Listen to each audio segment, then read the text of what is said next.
You know what a ban from the Indiana Fever for their star forward Nalyssa Smith means? It gets better about Nalyssa's past and fans can't believe it. So crazy. In your first year of college, you were like a freight train that never stopped. You were in charge of the court and defenses were left in your wake. The top dogs changed their minds after seeing you play. For the same reason that they couldn't stop Shaq. They couldn't stop you either. The way you played with a lot of anger wasn't just about skill though. It was also a way to send a message. Do you remember that famous elbow you threw in the NCAA champs? Yes, I know that one. The one that made experts wonder, is this basketball or UFC? There was a clear foul called by the ref, but you weren't the one who got punished. The poor person who got hit in the elbow really got punished. They probably had to tell their dentist why they needed emergency work done. Please leave a like and click the bell button to subscribe if you like this video. Just don't bring up the time you went up for a block and threw the poor guy into the stands. That wasn't defense, it was a move from the WWE Royal Rumble. An air ball, having fun. You were picked second overall by the Indiana Fever in the 2022 draft. They were hoping you would be a club savior or dominant figure who could turn around a struggling team. Nell, they didn't get a ray of hope instead. They got a storm of chaos. Yes, your skill was obvious, but how you played the game? Not gonna lie, it took a lot of work. There's more to the WNBA than just being good. You have to be willing to work hard. And that's where you first broke. Denying that you have physical gifts.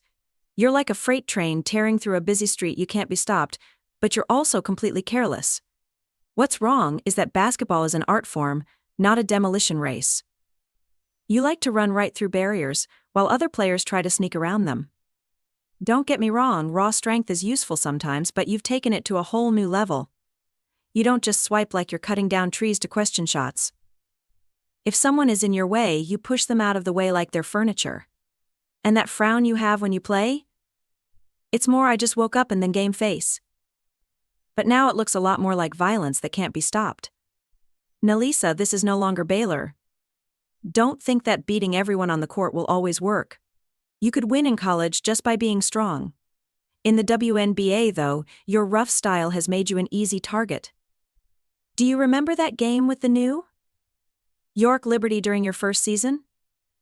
It wasn't just a foul, the player was hit in the body.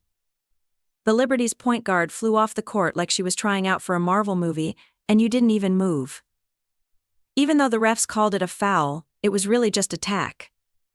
Your friends said, "That's just Nalyssa being Nalyssa." But here's the thing about that excuse in the pros. Not able to fly. This is not a fight in the backyard. The WNBA is a league of skill, style, and respect.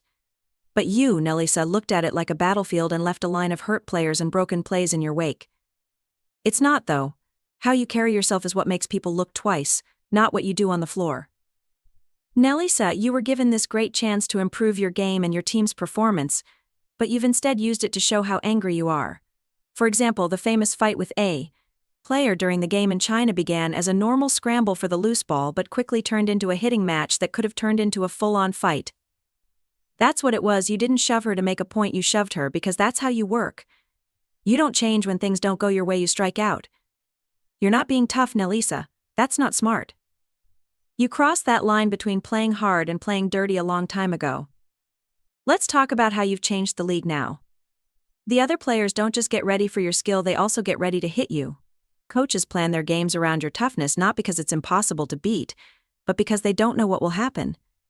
You're a risk for both your team and your opponents, because you never know when you'll do something careless like foul or shove. The Nalyssa effect can happen to anyone, even your friends. Have we seen you yell at them while they play? How many times have you screamed at them when they missed a pass or didn't catch the rebound? Fear doesn't belong in leadership, Nalyssa. It's not about putting other people down, but about lifting them up.